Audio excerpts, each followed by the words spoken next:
la parole de Dieu. Nous allons prendre, là on a lu le dimanche de Corinthiens.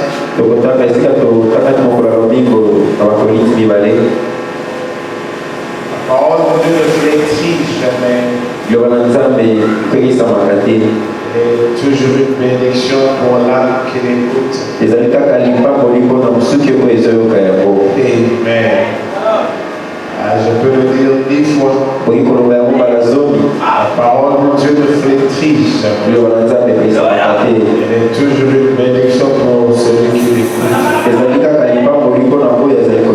C'est là la volonté de Dieu. C'est vraiment là le ainsi dit le Seigneur. C'est ce que Dieu a dit lui-même. Nous sommes bénis à chaque fois qu'on lit cette parole. Quand nous la lisons, faites attention, ouvre ton cœur. Et crois en ces choses. La Bible dit, 2 Corinthiens, 2e, 14e verset. Sois rendu à Dieu. Qui nous fait toujours triompher en Christ. Et qui répand par nous en tout lieu l'odeur de sa connaissance.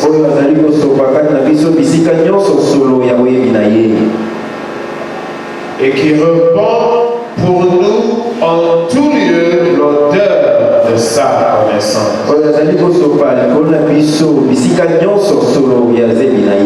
Le Seigneur bénisse la lecture de sa parole pour vous-même.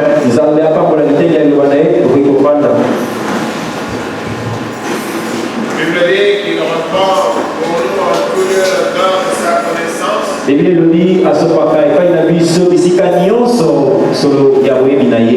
Nous sommes supposés être bien. Oh, vous savez, le Seigneur va se révéler en chacun de nous.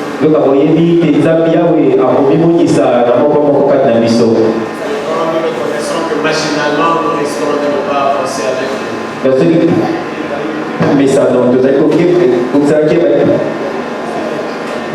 Ce ne sera pas intéressant en cet âge. L'épouse se prépare. C'est vrai, elle se prépare dans le secret. Mais ce ne sera pas bien de connaître ce Dieu-là machinalement. Il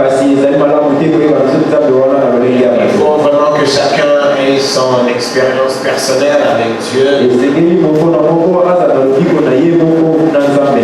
C'est alors que tout va bien. C'est la vérité. Amen. Alors, comme le dimanche, j'avais dit là, je voulais lire le prophète pour qu'on voit ensemble tout ce qu'on avait dit. Mais c'est vrai que ce sujet de mariage est super sensible. Comme nous l'avons dit, c'est la première activité sociale que Dieu a eu à voir avec les hommes. Et quand on dit que ça, c'est-à-dire que le mariage commence au bas âge. C'est plus un problème de jeunes, le mariage. Parce que même quand on se remarie après, dans les circonstances données après là, quelqu'un qui a peut-être divorcé ou quelqu'un qui est veuf ou veuve, il se remarie après là. Ceux-là ont toujours eu déjà cette expérience-là bien avant. Mais le mariage est vraiment un problème de la jeunesse. Parce que nous savons tous que Adam, quand il a chuté, il n'avait pas 40 ans, il n'avait pas 30 ans. Adam était jeune, très jeune. D'ailleurs, dans les scientifiques ils disent que quand nous naissons, nous croissons par le fait de renouvellement des cellules. L'enfant il consomme la nourriture qu'on lui donne et il grandit. Parce que les cellules qui constituent son corps viennent et meurent et sont remplacées par d'autres cellules et viennent et meurent et ainsi de suite. Mais les scientifiques ne comprennent pas entre l'âge, disons, de 20 ans et 25 ans, quelque part là. Ils disent qu'ils ne comprennent pas, ces cellules-là ne se reproduisent plus. Et d'ailleurs, les scientifiques disent, ils sont en train de faire des recherches là-dessus. Et selon leur conviction, ils disent que quand ils vont découvrir la raison qui fait que ces cellules ne se reproduisent plus, et qu'ils en découvrent le mécanisme, alors ils pourront alors maîtriser la vie sur la terre, et car l'homme pourra alors vivre à perpétuité. Donc c'est un peu comme l'on montre un ventilateur en train de tourner et qu'on débranche le ventilateur en question. Et bien le ventilateur continuera à tourner jusqu'à la perte totale de l'énergie. Donc au fond, la vie n'a pas quitté le ventilateur quand il arrive à la perte totale de l'énergie. Mais la vie l'a quitté quand on l'a débranché. Alors les scientifiques ils ne comprennent pas comment c'est entre vers cet âge-là, 19, 20 ans, jusqu'à quelque part vers le 25 ans, ces cellules s'arrêtent. Or, nous voyons dans la parole de Dieu que Adam et Ève étaient des jeunes. Et chaque fois, aussi longtemps qu'ils étaient dans la volonté de Dieu, aussi longtemps qu'ils obéissaient à sa parole, eh bien, ils vivaient dans la sphère de l'éternité. Ils ne connaissaient pas cette affaire du temps. Non. La mort n'y était, rien n'y était. C'est seulement quand ils ont péché, eh bien, la mort s'est installée dans leur chair. Et la flétrissure commençait à agir dans le corps humain. Qui sait? Alors, qui sait s'il y a un lien avec cette réalité naturelle que traitent les scientifiques?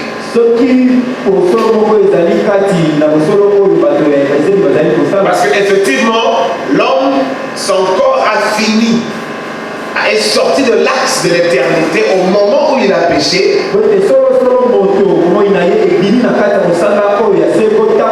Et son corps commençait à être frappé de la flétrissure jusqu'à la vieillesse. Vous allez voir ça avec surtout les sportifs, comme on dit.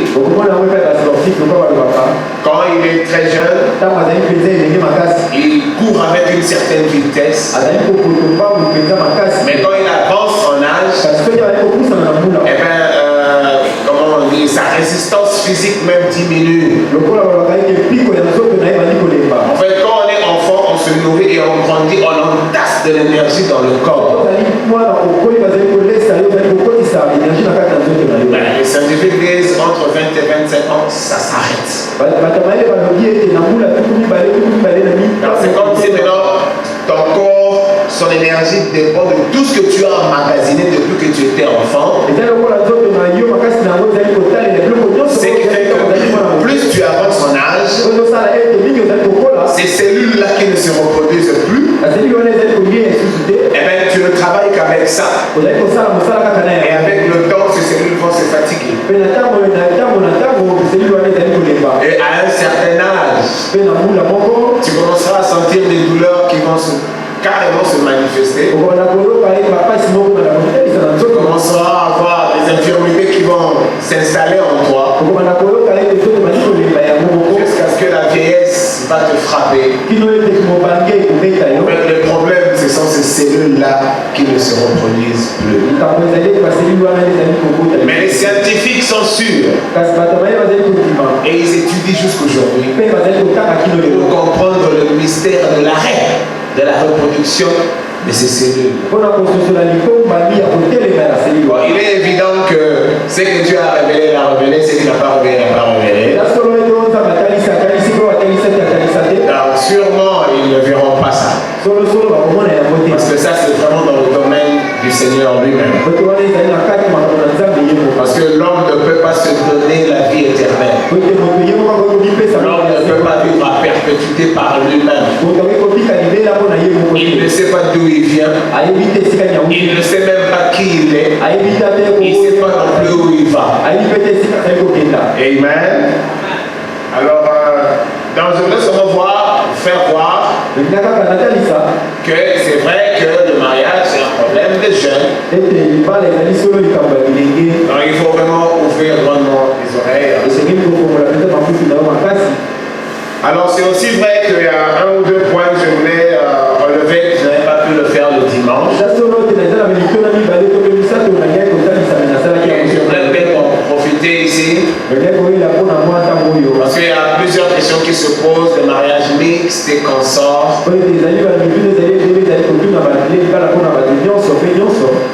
Bon, en toute sincérité, en ce qui concerne le mariage mixte, le prophète encourage à ce qu'un chrétien se marie avec un chrétien. Parce que si vous vous mariez avec quelqu'un qui croit autre chose, vous aurez, parce que souvent les jeunes, quand ils regardent le mariage, ils prennent le mariage comme une histoire rosée, en rose. Le mariage, c'est vraiment une épreuve pour les hommes et les femmes. C'est pourquoi il faut vraiment prier le Seigneur pour qu'il te révèle celui-là qui doit être ton partenaire pour la vie. La vie est compliquée et difficile.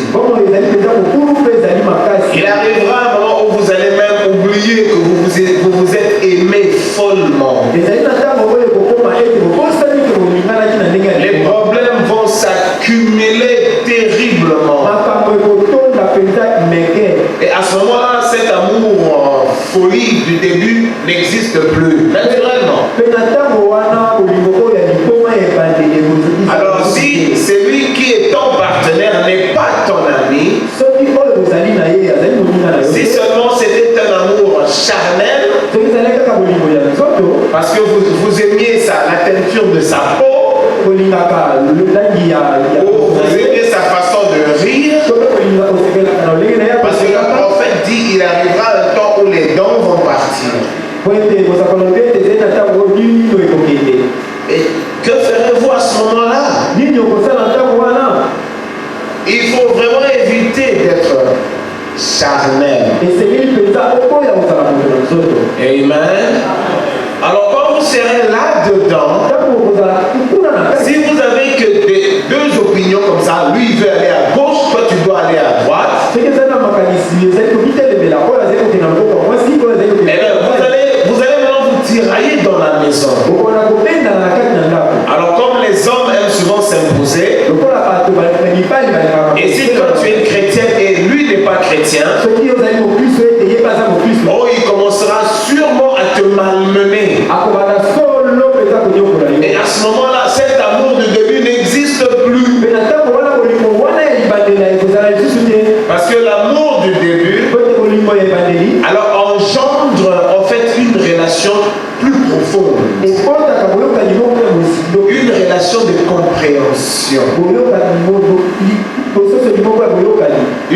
relation d'unité,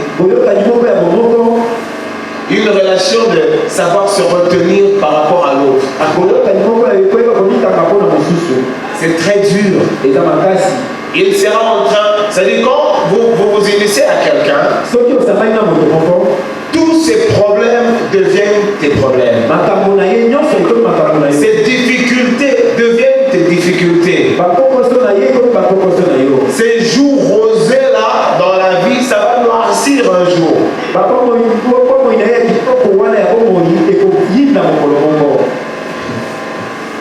Vous devez bien commencer. Amen. Donc les jeunes, ils doivent vraiment être encore plus spirituels à ce propos. Donc pour ce qui est de mariage mixte, le prophète conseille vraiment que chacun épouse celui qui croit comme lui. Alors comme nous ici, nous sommes une église super, enfin encore, qui se recherche dans sa jeunesse.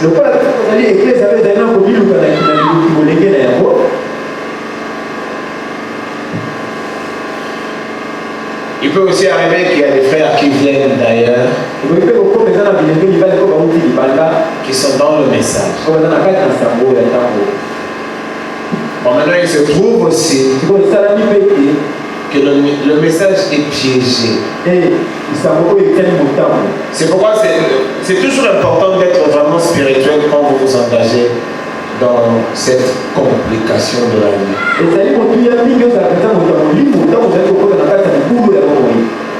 Voyez le pasteur. Sûrement qu'il te dira quelque chose qui pourra t'aider. Ce n'est pas nous qui allons vous marier les femmes. Non, c'est vous-même qui devez être vos âmes sœurs. Mais nous serons là comme des conseillers. Et nous pourrons même aussi tirer la sonnette d'alarme. Quand par exemple il y a un danger que vous encourez sans le savoir. Vous courez un danger sans le savoir. Le pasteur peut appeler les personnes concernées et leur poser des questions de manière franche. Et peut-être par l'embarras arriver à convaincre les gens de se laisser en paix. Parce que le pasteur est censé connaître chacun ici. Ou alors même quand il connaît pas tout le monde. Mais le pasteur par le ministère, il a la supériorité de l'appréhension des choses. C'est comme ça que c'est établi. Amen. Demandez conseil. Ne trichez pas.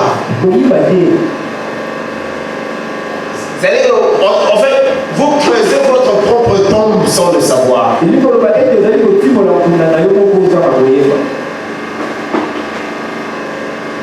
Et surtout ne négligez pas aussi les parents. Parce que selon aussi la parole de Dieu,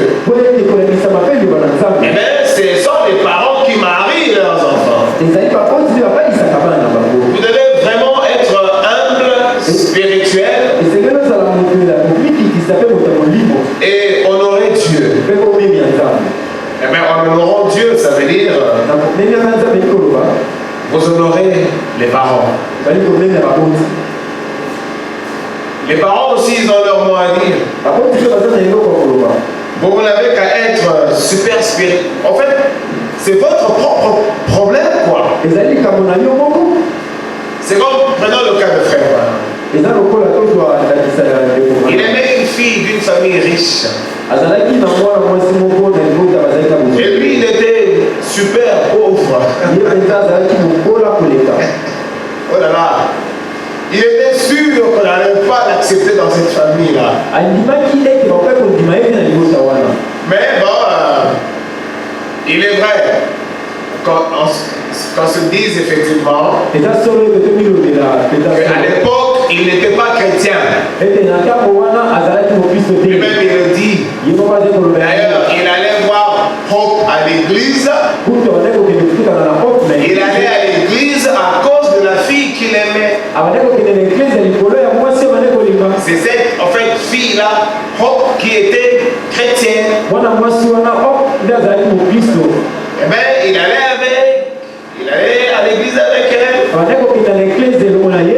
Ramener à la maison et tout. Mais bon, il était sûr qu'on n'allait pas l'accepter. Mais bon, nous croyons que le Seigneur lui avait prédestiné cette femme-là.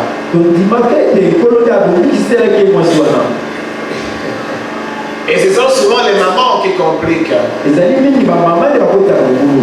C'est aussi normal. Bon, les mamans, ils sont un peu trop sociales. Ils aiment beaucoup se rassurer dans quelle maison, dans quelles conditions leurs filles vont se retrouver. Les papas sont généralement assez cool, les gentlemen, ils connaissent la vie. Les mamans, généralement, ils sont vraiment sociales. Tout ce qui les intéresse d'abord, c'est le matériel. Et Madame Brombach était sociale. La maman de Hope. Ah, il n'aimait pas William Branham. Mais bon, les deux jeunes gens s'aimaient. Mais comme il y a toujours l'équilibre, le papa, lui, il n'avait pas de problème. Et William Branham a eu des difficultés à lui parler. Quand William Branham a finalement fait le vœu, vous savez, il n'a même pas su le faire de vive voix, il était timide. Il n'a pas su parler. Oh, il a essayé plusieurs fois de parler à vous, mais il n'arrivait pas. Il dit que son visage changeait de forme chaque fois il voulait parler. Et puis la voix s'est bloquée.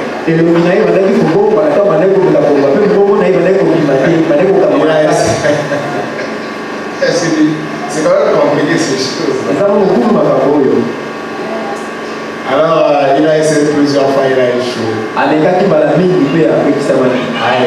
Il a écrit la lettre. Il a dit à la jeune fille comment il l'aimait, comment il voulait l'épouser. Il est allé déposer la lettre. Non, en fait, c'est pas la lettre. Mais je voulais seulement ressortir ça. Il était pauvre. Mais Dieu lui avait destiné la femme. Combien même la mère de Hope ne voulait pas de lui. Mais le Seigneur a permis qu'il épouse. Donc vous devez être spirituel. De sorte que quand c'est ton mari qui vient, de sorte que quand c'est ta femme que tu rencontres là, que tu restes spirituel afin que le Seigneur touche leur cœur. Et qu'il ne te complique pas. Que les paroles ne te compliquent pas. Mais les paroles ont un mot à dire. Donc, je parlais de cette affaire de mixte. Alors, le prophète, comme je l'ai dit, a dit ce qu'il a dit là. Mais il se trouve que même dans le message, c'est piégé. Il est des gens qui adorent William Branham. Littéralement, c'est un culte démoniaque. Ne pensez pas parce que vous avez la photo de William Branham que vous placez là-bas comme étant votre Dieu. Alors cette vérité-là devient pour vous un piège. Et quand vous êtes dans ce genre de culte d'adoration, vous êtes un adorateur de Satan avec la photo de William Branham dessus.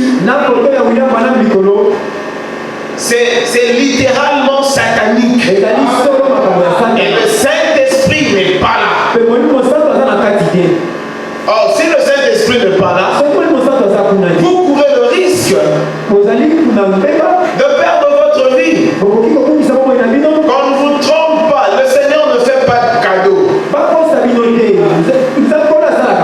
Non, non, vous devez être sérieux avec lui. Lisez vos Bibles, vous allez voir. Il a toujours été strict et sérieux. Écoutez, le Seigneur n'est pas un baptiste. Le Seigneur n'est pas un méthodiste. Le Seigneur n'est pas un pentecôtiste. Le Seigneur n'est pas un branhamiste. Le Seigneur est dans sa parole. Lisez la parole de Dieu. Et soyez conduits, voilà. Alors pour ce qui est ce mariage mixte, bon, il est évident, comme je viens de le dire, que même dans le message, maintenant c'est partout. Souvent les jeunes sœurs viennent toujours avec des gens ici. Bon, qu'est-ce que nous on fait? On cautionne. C'est non fiancé. C'est déjà le fiancé. Donc nous on ne sait même pas. C'est écoutez. Ce n'est pas nous qui allons vous chercher des maris, des femmes. Mais vous devez nous associer dans ces choses, dans cette démarche. C'est une affaire spirituelle ici. Vous devez faire très attention. Le Seigneur peut inspirer une parole qui peut te faire éviter l'erreur de ton existence par le pasteur. Ils amènent des jeunes gens ici. C'est comme il y en a une qui nous a amené un jeune gens ici. Je demande sa foi chrétienne. Dès qu'on me l'étale, je dis ici, c'est de la pagaille.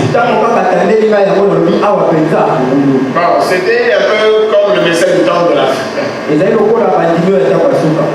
a ces gens du message du temps de la fin qui ne vivent pas la parole selon William Branham. Ils vivent la parole selon Ewald Frank.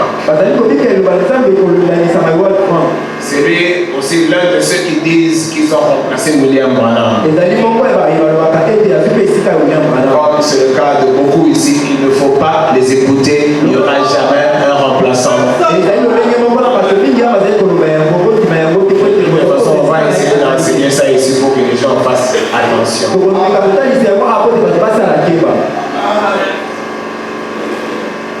Amen. Applaudissez pour le Seigneur.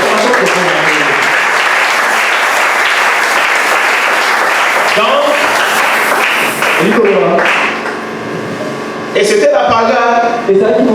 C'était une vraie pagaille. C'était même une débandade.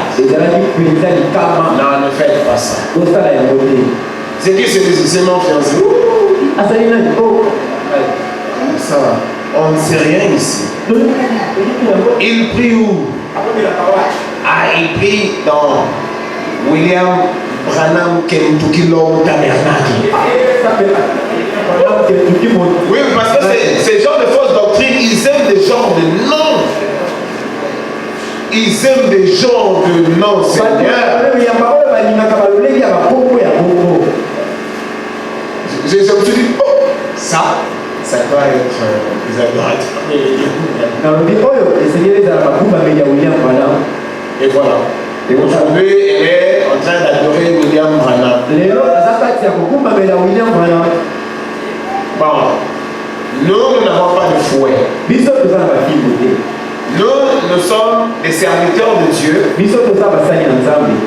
Et ce n'est pas parce que vous nous avez fait nos maîtres ici, c'est pas vous. Mais le Seigneur nous a fait nos maîtres ici à cause de vous. Et nous ne vous possédons pas. C'est le Seigneur qui vous possède. Et le Seigneur, c'est sa parole. Maintenant, nous avons la force sur vous, les brebis du Seigneur, aussi longtemps que vous vous soumettez à la parole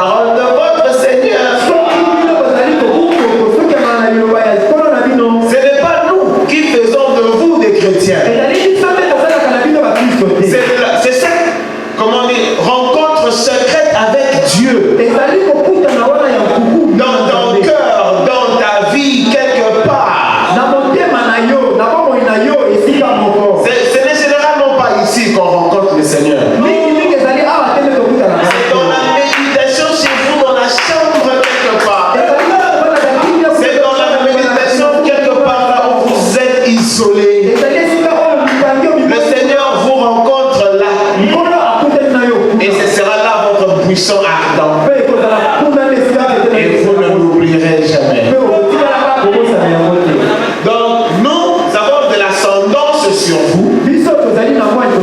Parce que cette parole est une parole d'autorité. Mais l'autorité de la parole est activée par votre obéissance. Au moment où vous désobéissez, eh bien, vous tracez une ligne de démarcation entre vous et nous. Et entre vous et le Seigneur que nous représentons. Nous allons constater et nous serons tristes, mais vous aurez fait votre choix. Bon, moi, je sais que j'ai le droit d'excommunier ici. Je sais que j'ai le droit de chasser quelqu'un de l'église.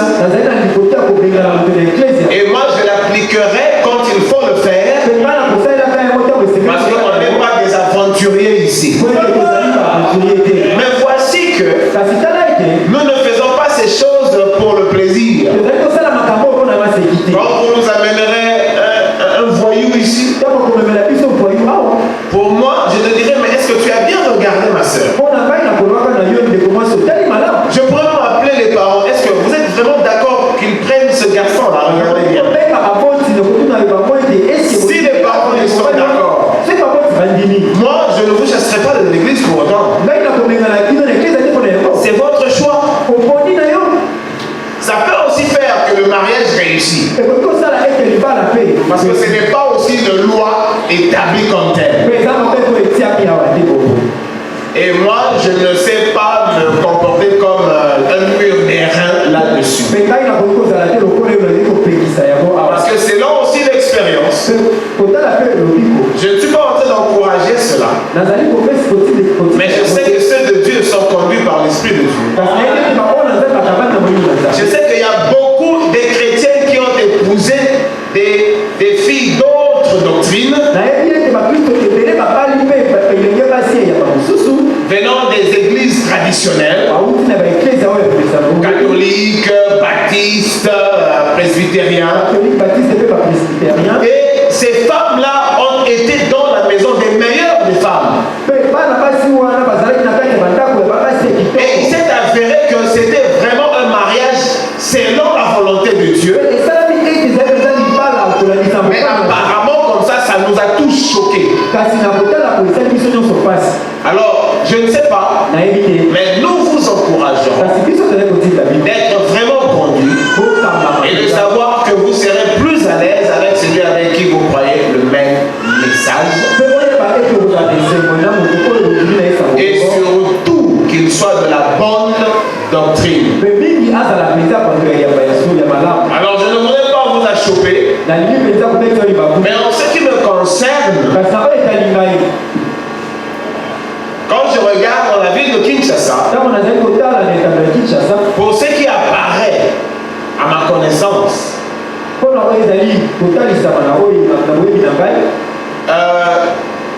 le fait qu'on est lié avec les élus, quand il y a un problème, je sais voir l'ancien et je sais discuter avec lui. Et je sais que l'ancien a une bonne position dans la parole de Dieu. Alors quand quelque chose sort de là, moi je serai tranquille. J'ai cité nommément les élus. Mais quand quelqu'un vient par exemple de Shekinah, et bien là, moi je serai troublé.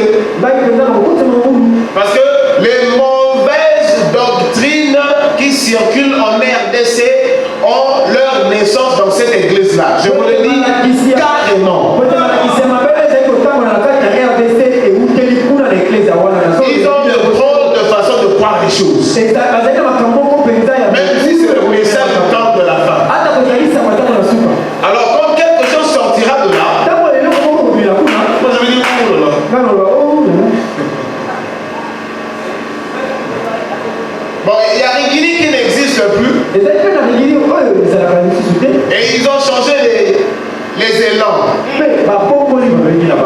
Parce que quand les élans changent, à la lumière de la parole de Dieu, il y a quelque chose qui ne va pas. Quand on vous dit que l'homme de Dieu peut être élevé comme il est, mais ne le levez pas charnellement. Ne devenez pas de fanatiques. Parce que votre pasteur fait ceci ou fait cela, c'est anti-Christ. Alors, des gens qui sont soumis par des pareilles autorités, ce sont des gens qui sont à haut risque. Mais bon, moi, qu'est-ce que je vais faire? Nous allons seulement donner des conseils. Soyez simplement conduits. Amen. Mais c'est toujours intéressant quand quelqu'un se marie vraiment dans sa propre vérité. Et c'est ce qui est juste. Et c'est ce qui est bien. Bon, je sais qu'ailleurs, il y a des pasteurs qui sont super stricts.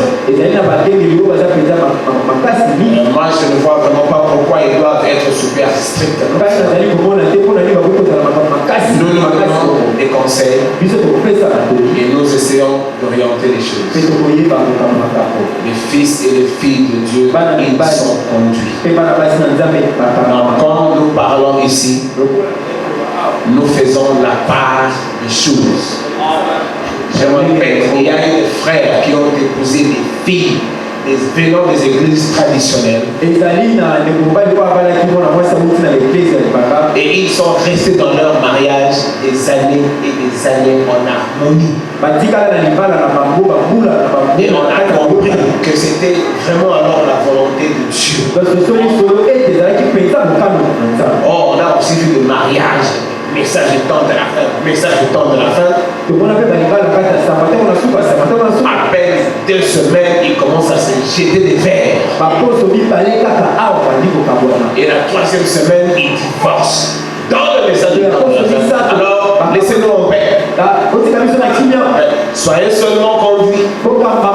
Et que Dieu nous bénisse dans cette démarche. Donc c'est en fait ça, c'est que moi je crois ici. Donc je n'encourage pas n'importe quoi. Mais je sais que Dieu conduit son peuple. C'est un peu comme les gens étaient achoppés quand ils ont vu que William Branham a marié sa fille à un baptiste.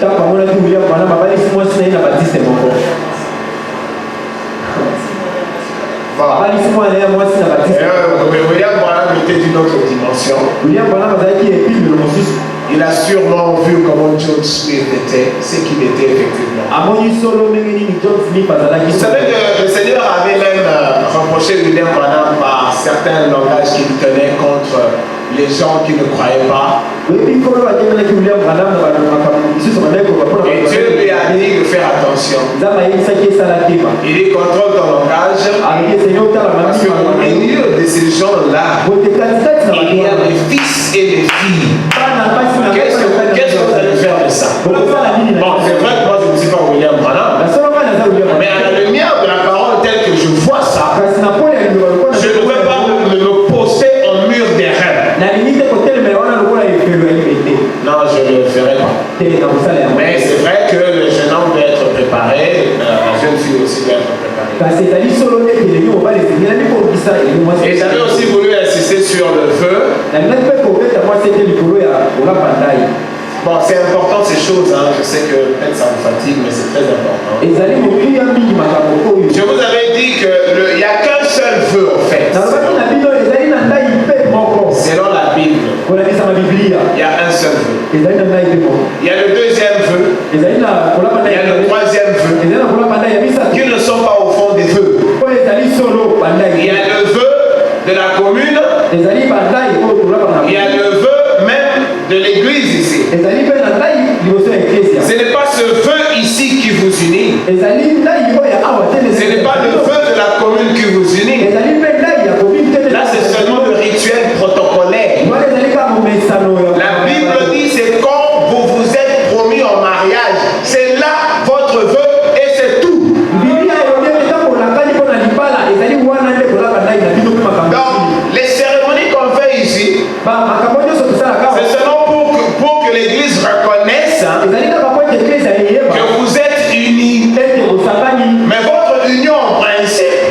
ne commence pas ici. C'est quand vous vous êtes fait le vœu que j'ai été vraiment auprès de toi, ma soeur. Et j'ai essayé de sentir tes profondeurs, ma soeur. Et je suis convaincu de ce que j'ai vu au loin de toi. Et je sens que je ne saurais vivre sans toi. Ce genre de choses que je veux. Voulez-vous devenir mon épouse comme on le formule là? Et que toi aussi tu lui dis ce que tu penses de lui. Et que tu lui donnes ton acceptation juste là. Je n'ai jamais compris pourquoi quand on parle de choses, les gens ont tendance à rigoler un peu.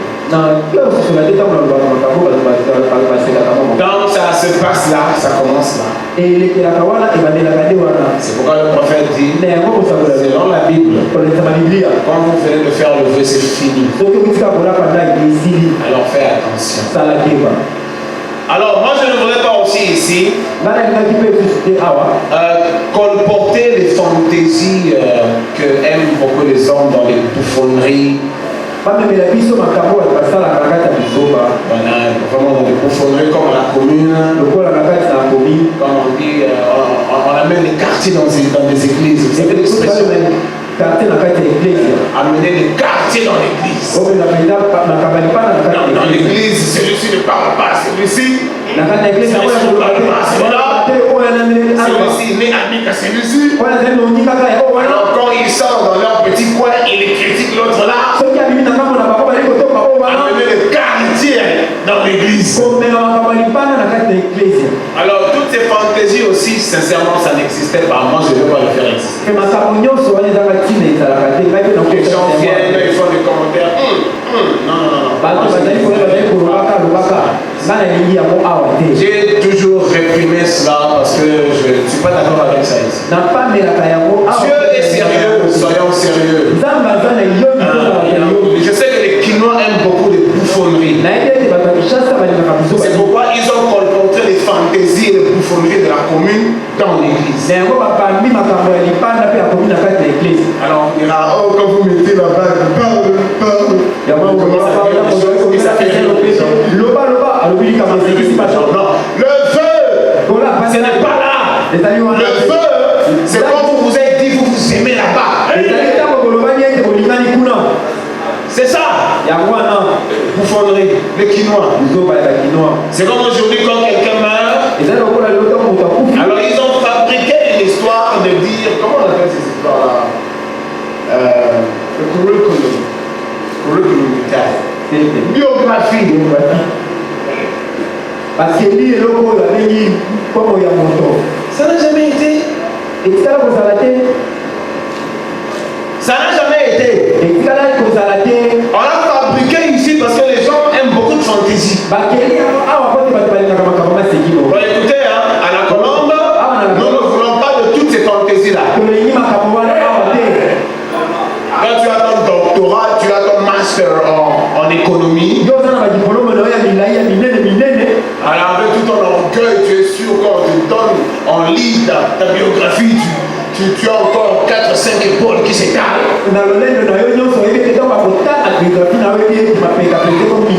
Qu'est-ce que vous croyez? Il n'y a que ça. Et celui qui n'a rien. Qu'est-ce que vous ferez de celui qui n'a rien?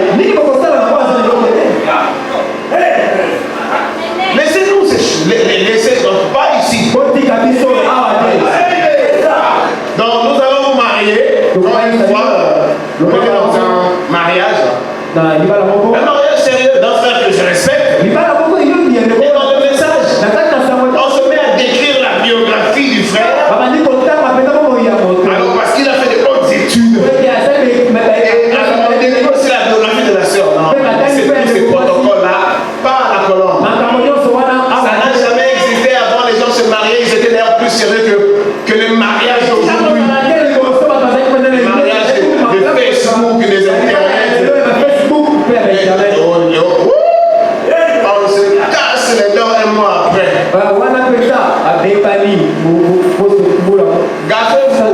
Faites gaffe avec les Facebook. Vous devez vivre la paix. C'est pas une blague. Hein? Donc, sincèrement, moi ici, je ne veux pas de ces fantaisies. Non. Donc, quand on est là dans la fête, tout ça là, on sait, vous êtes mariés, c'est tout. On va chanter, on va louer le Seigneur. Et comme à l'ancienne mode. Pas de biographie. Parce que maintenant, pensez à celui qui n'a rien. Qu'est-ce qu'on apprend?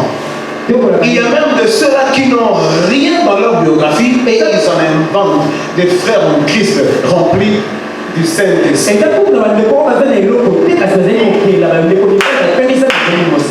Il veut inventer des diplômes qu'il n'a pas. On les invente. Écoutez, pas ici. Laissez-nous avec tout ça. Et puis, ce n'est pas la commune ici. Hein? Ce n'est pas la commune ici. Ici, c'est moi qui lis le vœu. J'ai dit, mon frère, acceptes-tu de prendre la sœur? Est-ce que tu vas la chérir, la protéger? Tu lui seras fidèle? C'est moi le pasteur qui lit le vœu. Et je vais te demander, tu es d'accord avec ça? Bien-aimé? Il dit oui, je le promets.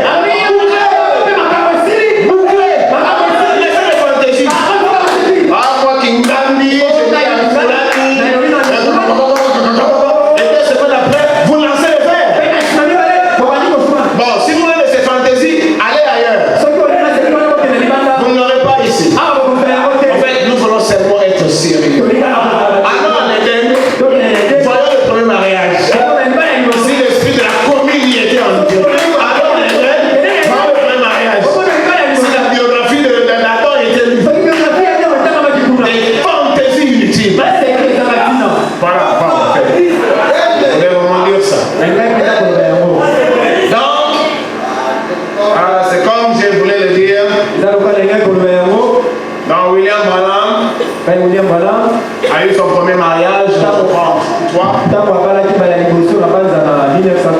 Et puis il y a eu ce désastre en 1934, je pense, on était parti. Et il devait se remarier. Et je crois qu'il était tellement choqué. Et on n'a pas supporté ça. Beaucoup de gens ne savent pas, en fait, la sœur Méda était une sœur dans l'église. Elle était bien jeune. Alors quand William Branham des fois n'arrivait pas à gérer Billy Paul, c'est Méda qui gérait Billy Paul. Et cette promiscuité, être régulièrement ensemble, quelque chose était né dans le cœur de Méda. William Branham, c'est comme s'il n'était pas prêt. Jusqu'à ce que Méda devait vraiment aller prier. Ah, ma soeur, vous devez vraiment prier. Et le Dieu d'Abraham et le Dieu de Méda qui donne des songes, qui donne des visions, qui convainc le cœur. Il faut que ça soit ton expérience à toi. Comme je l'ai dit le dimanche, ce n'est pas que le frère arrive et commence à parler en langue pour t'impressionner. Dieu m'a dit, Dieu m'a dit. C'est comme c'est une blague. Mais bon, je voulais quand même le dire. C'est un peu de bien enfoncer le rivet. Alors Dieu, il y a quelqu'un qui n'était pas digne de se marier. Alors il a fabriqué une présence surnaturelle. Faire attention aux présences surnaturelles. Vous devez être convaincu. Il veut pas, je ne veux pas.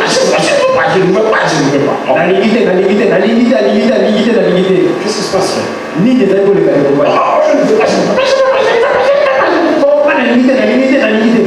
Qu'est-ce qu'il a fait?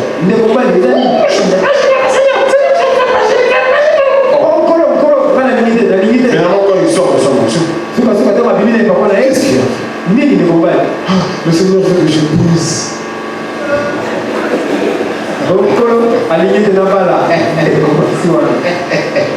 Alors comme tout le monde veut,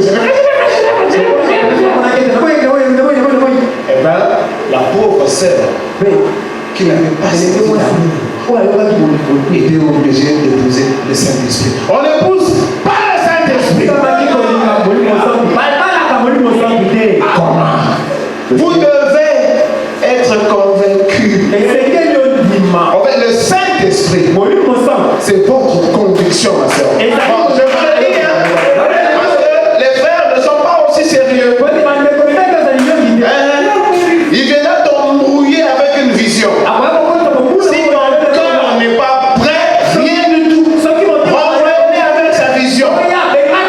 Vous devez sentir de l'amour pour lui ou alors il n'y a rien. Quand vous êtes dans les tribunaux, la plupart des dossiers qui y sont traités, en dehors des dossiers parcellaires et consorts, ce sont des divorces. Et dans les églises, les dossiers qui tourmentent le pasteur le plus, c'est le mariage. Mais on ne le prenez pas comme rose, soyez prudente. Mes sœurs, et soyez prudents. Mon frère, parce que derrière une belle silhouette réside un gros démon de l'enfer. Silhouette d'une jolie fille, vraiment jolie, qui vient aussi avec l'église, et tout le monde court après. C'est ça qu'on a constaté. Quand il y a une jolie fille dans l'église, les frères courir après.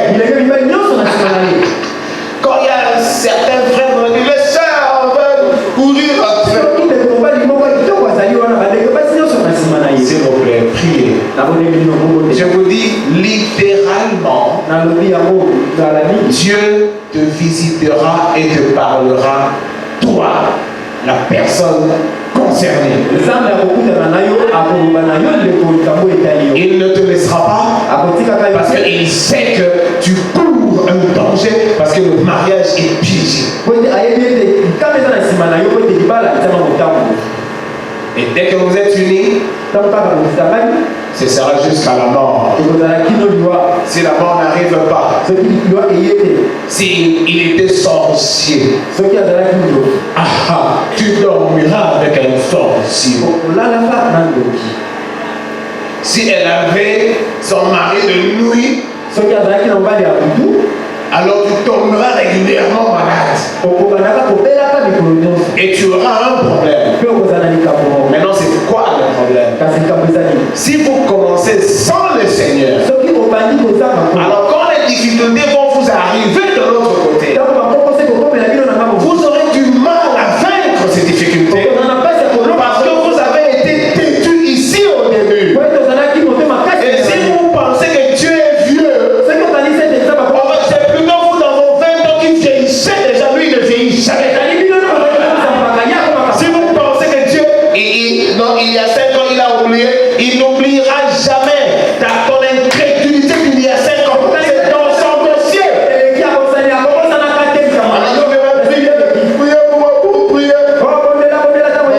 Nous allons prier. Vous savez que les pasteurs ils sont dans le secret du Seigneur. Hein? Des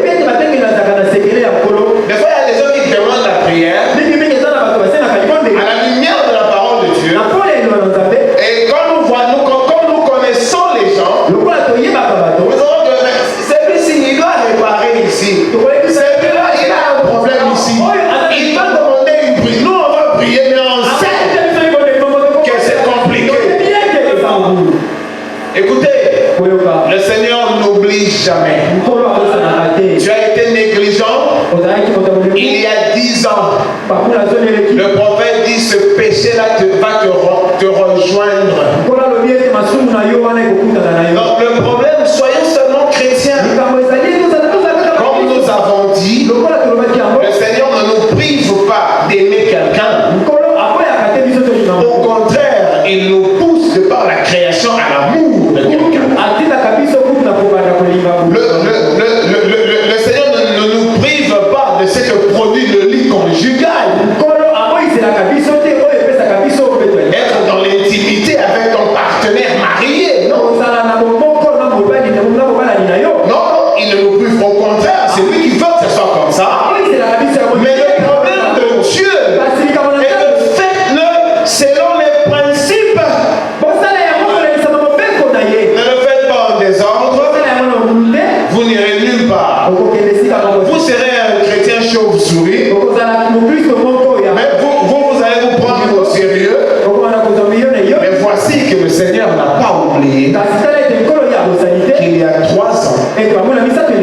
t'es comporté comme un rebelle.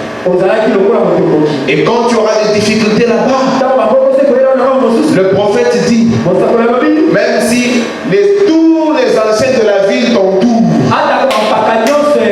on prend tout l'huile, enfin tous les bacs d'huile de Marsavco. Marsavco, ça existe encore. On prend tout l'huile des bacs de Marsavco, on te plonge à l'intérieur, on te sort là-bas, les anciens t'imposent les mains. Le prophète dit le démon restera là aussi longtemps que tu ne repareras pas ton erreur. Ça, c'est biblique. Donc nous voulons seulement faire attention. Et quand nous le disons avec assurance, parce que nous croyons que Dieu veille à sa parole, et nous croyons que le Seigneur est en train de réunir l'épouse, et il leur donne le matériau qu'il faut pour être capable de vivre la parole de Dieu dans sa totalité. Applaudissez pour le Seigneur. Nous allons nous lever.